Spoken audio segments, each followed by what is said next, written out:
as a connection to like I had a forward where it said buying with curiosity, this blender scholarly point or something.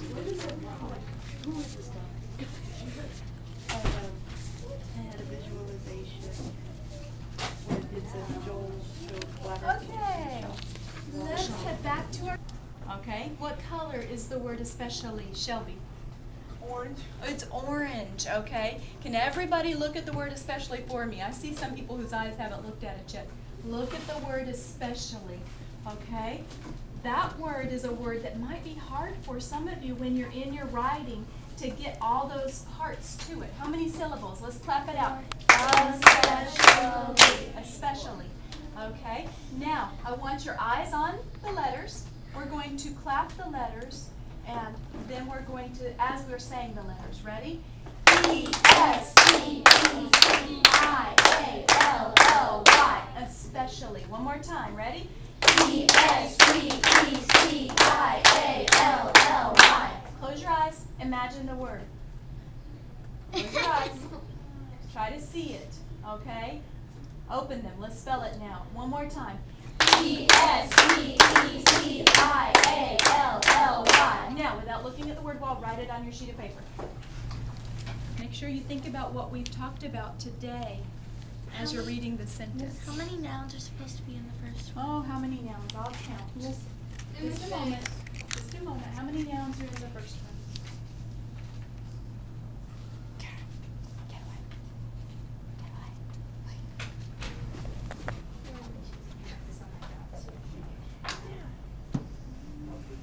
What was that thing that kind of Jessica, if you're waiting for a turn, make as many words as you can. Make as many words as you can. 2 minutes. Go.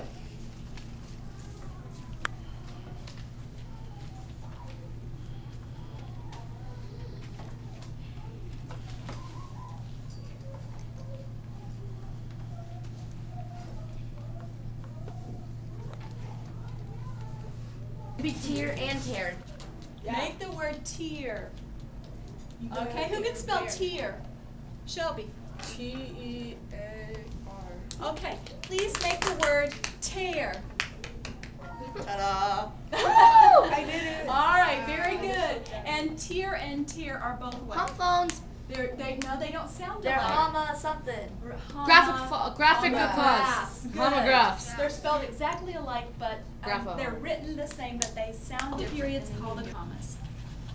Call the doctors, call the nurses, give me a breath of air. I've been reading all your stories, but the periods aren't there. Call the policeman, call the traffic guards, give me a stop sign quick. Your sentences are running when they need a walking stick. Call the commas, call the question marks, give me a single clue. Tell me where to breathe with a punctuation mark or two. Miss O. What about dedicated? What do periods tell us, and what do commas tell us? Stop and pause, free. To stop and to pause. And you guys, most of you are very good at giving me periods. Some of you are getting very skilled at using your commas in the right places. But we're going to look at commas just a little bit more closely today. I have a book that I think you're going to really, really enjoy. And I'm only going to read a couple of pages out of it. But this book really can help you understand. Like when you're like saying more than one thing, like apples and peaches. So in a series, very good. So like if we said, I like want to eats, buy. shoots, and leaves. Okay.